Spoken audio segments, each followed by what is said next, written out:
भगवान को भोग लगा के ही क्यों खाना चाहिए, बिना भोग लगाए क्यों नहीं खाना चाहिए? उत्तर दो। आप लोग लगाते, कितने लोग भोग लगाते हैं भगवान को? क्यों लगाते हो? कारण बताओ। इसलिए भोग लगाते हैं क्योंकि आज हमारी थाली में जो है, दाल है, चावल है, सब्जी है, पकवान है, हे प्रभु ये जो है वो आपकी वजह से है, आपकी कृपा से है। इसलिए जब आपकी कृपा से हमारा पेट भर रहा तो प्रभु पहले आप भोग लगाइए, क्योंकि आपकी कृपा से प्राप्त हुआ। तो उसका तेरा तुझको अर्पण क्या लागे, ये भाव है कि प्रभु ये सब आपका है। जब इस भाव से भगवान को भोग लगाया जाए कि प्रभु ये आपने तो दिया है, तो आप ग्रहण करिए पहले। इस पर पहला अधिकार किसका? जैसे भोजन पर पहला अधिकार गैया का होता, पहली रोटी गाय, आखिरी रोटी कुत्ते की, ऐसे आपके बने हुए संपूर्ण प्रसाद पर पहला अधिकार भगवान का है।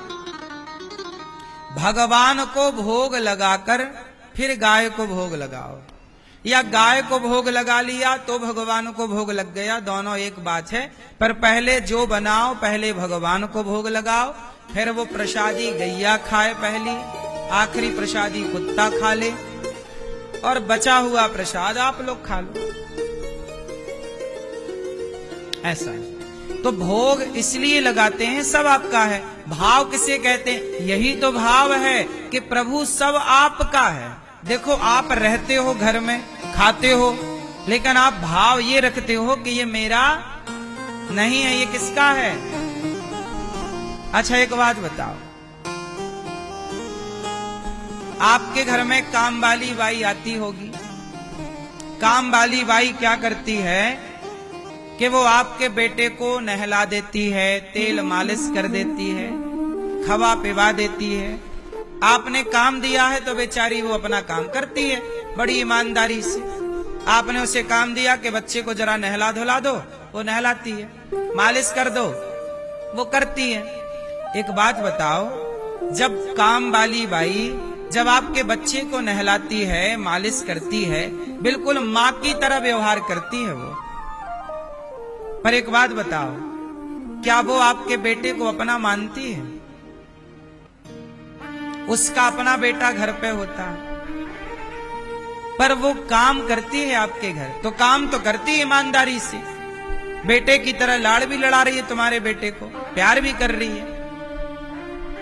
पर वो भीतर से ना ये जानती है कि ये बेटा मेरा नहीं, पर देखो काम पूरा कर रही है। उसी तरह आप काम पूरा करो, घर गृहस्थी का, जिम्मेदारी का, पर आप अंदर से ये जानो कि ये संसार, ये घर, ये परिवार, ये व्यापार मेरा नहीं, ये सब भगवान का है। इस भाव को जानकर काम करिए तो आपका सोना, पढ़ना, खाना, बनाना, ये सब कुछ भक्ति हो जाएगी। जब आप ये मान लोगे कि सब कुछ ईश्वर का है, यही तो भाव है। आपका भाव क्या है? आप कहते हो ये घर मेरा है, मेरा भाव ये है कि नहीं ये भगवान का, यही तो भाव है।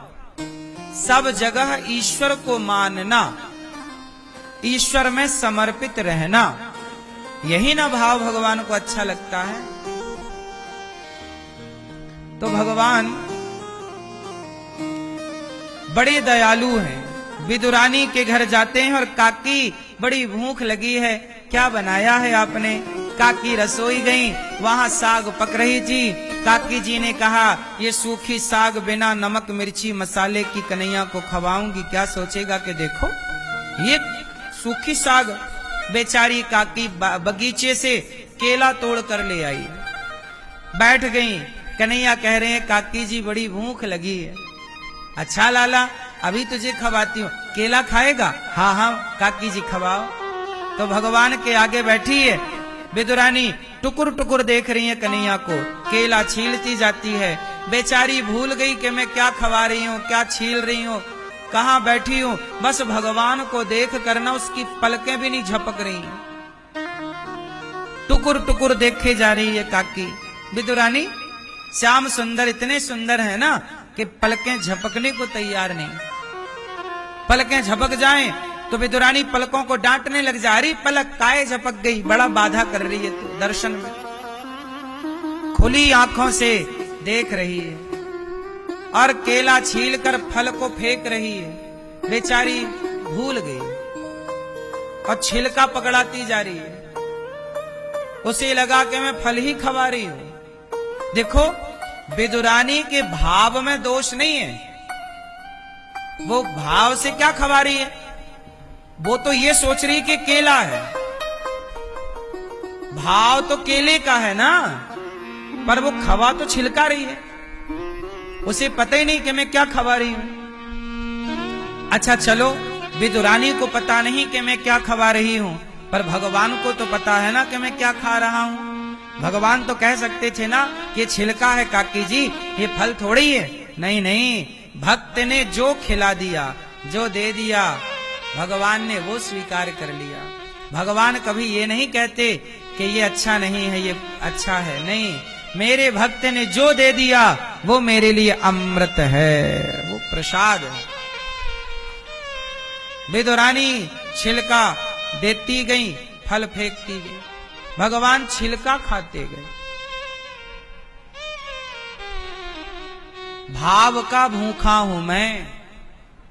आपके अंदर प्रेम है, सच्ची श्रद्धा है, तो आपके घर की नमक रोटी खाई जा सकती है।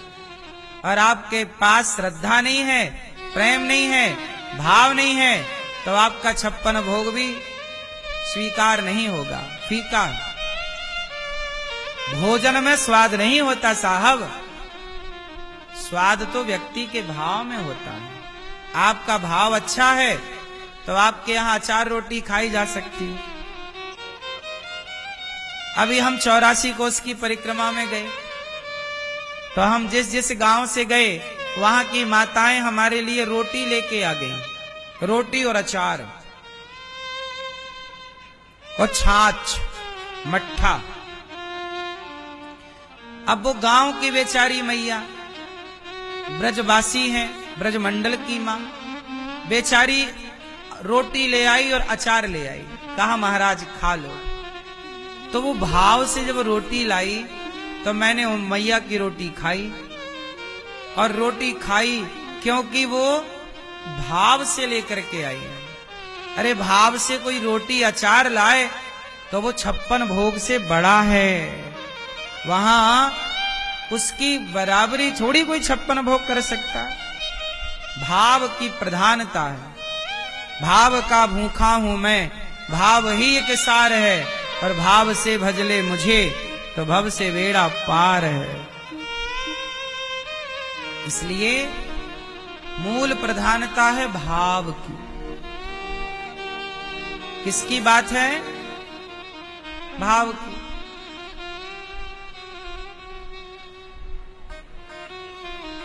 विदुरानी खिला रही हैं छिलका, तब विदुर जी आ गए 56 भोग लेकर। कहा प्रभु ये खाओ, ये आपने क्या खा लिया? छिलके।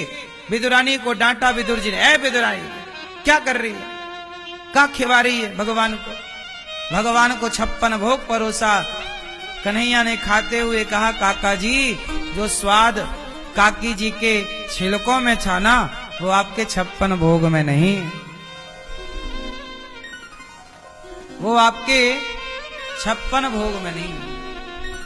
भगवान बड़े भूखे हैं भाव के। सुदामा आए चावल पोहा लेकर, तंडुल, जैसे चिवड़ा कहते हैं, चिवड़ा लेकर के आए, सामान्य भाषा में पोहा। कच्चा खा गए भगवान। कौन लाया है? मित्र लाया है, सुदामा लाया है। सुदामा लाए हैं। सुदामा का भाव क्या है? वो प्रेम से लाए हैं।